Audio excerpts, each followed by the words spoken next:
What's up guys, it's Yuri here by Nino or Quadnu. Welcome back to another video of Call of Duty Vanguard multiplayer.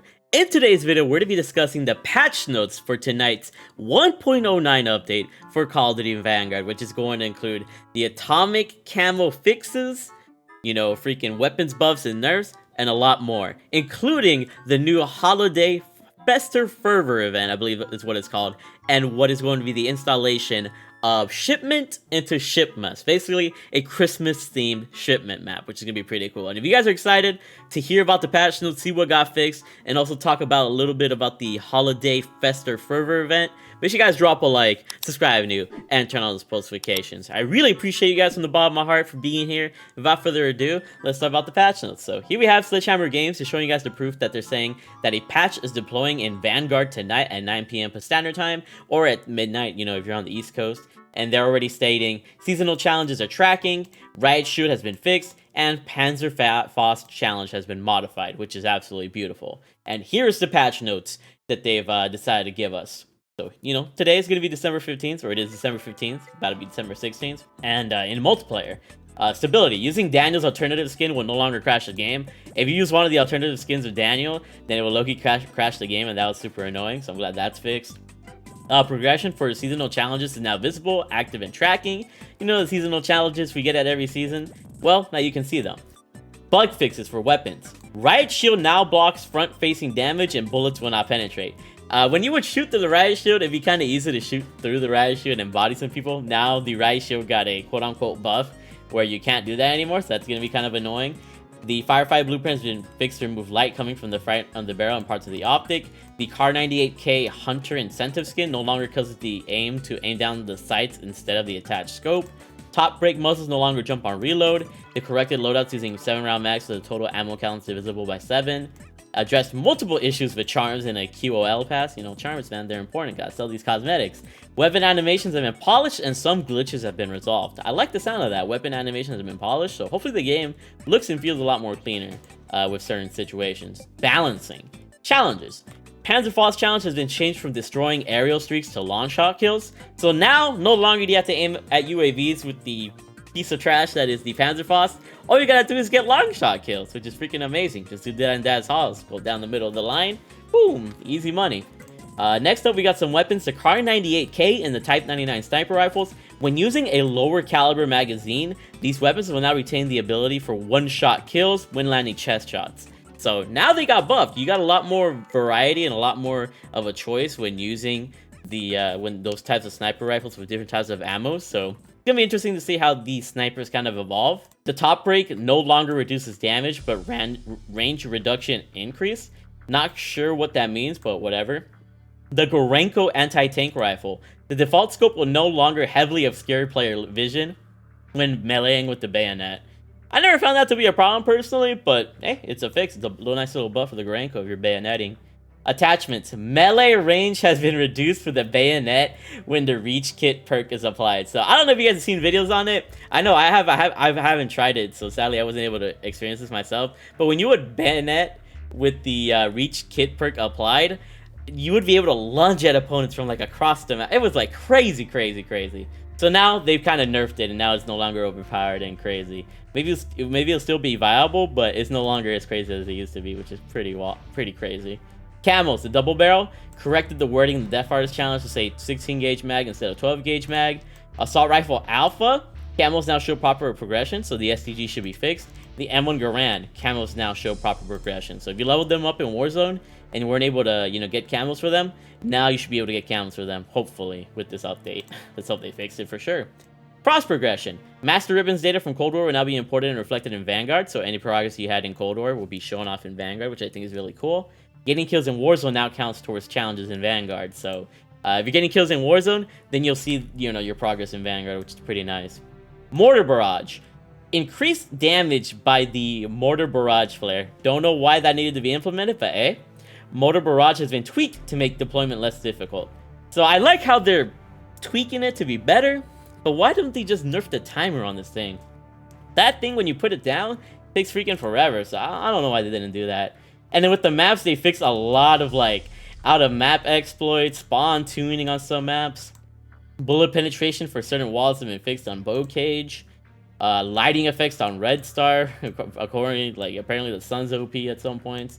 They removed that invisible Geo and Numa. Damias, Demolition and Tactician perks now operate as intended. Never had an idea what happened there. And then Subpens, Castle, Oasis, and Daz Haas, they fixed out-of-map exploits. So just a whole bunch of like bug fixes on the maps. Modes Control is now live, so Control is a new game mode that's now in the game. If you played BO4, and I think it was in Black Ops Cold War, you would know what that is. Control is one of my favorite game modes. And then different UI/UX type of thing. Flares now appear with every prestige level up, and XP bars should reflect prestige progression, so you'll kind of see where your progress is. And then they fixed some stuff in campaign, which is really nice. In zombies, visibility is improved in low light areas, which is nice. Progress bar no overlaps with various notifications. Professor Craft now acknowledge purge objective completions. They did some stuff with the Covenants. I don't really play zombies, so I don't really care about any of this. They did some stuff with the weapons and boxes, gameplay. Portals will now provide players with an opportunity to visit each destination before giving an option to return to the same location. That's pretty cool. And then melee camo challenges have been adjusted to count kills, not eliminations, with the exception of the Stum Krieg challenges, and then a bunch of other random stuff. And then obviously with this update, we're going to see the Festive Fervor event, which if you don't know what that is basically the holiday event for the season of Call of Duty Warzone and Vanguard. Make sure you guys drop a like if you guys like the patch note changes or whatever the case is. But for this next half of the video, I'm going to talk about the Festive Fervor holiday event that's going to be present in both Vanguard and Call of Duty Warzone. Mostly Vanguard, though, that we're talking about here today. So the Festive Fervor event is not going to happen exactly with this update that's going out tonight. It'll be going out in about 24 hours when the Warzone update goes live. And then you'll see like Christmas shipment and a bunch of other stuff. Right now, as of today, you guys are going to see like the weapon changes, you know, bugs and fixes and all that type of stuff. But all the festive stuff, the free blueprint that you can unlock by doing challenges in Call of Duty Vanguard multiplayer, that'll be from like 24 hours from now, basically. But yeah, here we go. We got a bunch of stuff going on. And with this event, we're going to be getting the new Armageddon mode, also known as Drop Zone in previous Call of Duty titles. This twist on Team Deathmatch brings enough killstreak care packages to carry a whole chimney. Basically, Armageddon mode is basically the same as Drop Zone. If you don't know what Drop Zone is, basically think of Hardpoint, and then think of Hardpoint without killstreaks. And whenever you're in the quote-unquote Hardpoint, little care packages fall from the sky, depending on whoever is on the Hardpoint, and you get free kill streaks. It's pretty cool. It's pretty fun. It's very chaotic. The spawns are very sporadic. That's why people kind of love it, because you can kind of get like easy feeds on there, which is really cool. And I always loved it. It was introduced back in Modern Warfare 3, and it's always been a really fun mode. Not my personal favorite, but it's a favorite for a lot of people. They're also introducing a new mode called Elf Team 6, and you can earn kill streaks through seeking and destroying the elite Elf Team 6. Hidden around Vanguard's multiplayer maps, Elf Team 6 are ready to roast operators like chestnuts on an open fire if they aren't found before they disappear. Operators who take down these Team 6 members will earn some match and killstreak progress, a small gift that could help your enemies, gift your enemies something far worse than coal in their stocking. So basically, you're going to see elves all over the map sometimes, and it's your duty to kind of body these elves before they kill you, which is pretty interesting. Next up, we also have Krampus. While Elf Team 6 can help the nice operators achieve victory, there's something else in store for the ones who can act naughty and don't play the objective in respawn-enabled modes, or who camp in Team Deathmatch. And basically, Krampus is coming to Vanguard, appearing during multiplayer matches and targeting whoever has the least impressive objective score, such as a pathetic hard point time or a disgracefully low number of domination captures. If you're warned of Krampus' presence, then good luck. You won't hesitate to eliminate his target with an absolutely devastating and humiliating finishing move, although you might be able to defeat him before he delivers that powerful attack. So, I guess somehow, out of nowhere, an NPC known as Krampus, you know, who's like the Christmas monster or whatever, will come in and kill you if you're camping or if you're not playing the objective or whatever, which is gonna be pretty interesting to see how this game turns out with that, but that's pretty cool. Also, here's a look at SHIPMAS, or Christmas Shipment, which looks absolutely beautiful with the Christmas tree there in the middle. And yeah, that's what we got there. What else have we got? We also got a couple new bundles that you guys can see here. We got the Santa's Sleigh bundle, which comes with legendary weapons that have red and green traces. Let's hope that they work after this update. As well as finishing move that makes use of a helpful elf companion. So you'll have an elf finishing move, which is kind of funny. And you'll get this skin for a Lucas, who has an ugly sweater. And the sniper blueprint, it looks like, which is pretty cool. Next up, we got the Krampus Unleashed bundle, which features Roland's Vendor Blood Operator skin, which actually looks really tight.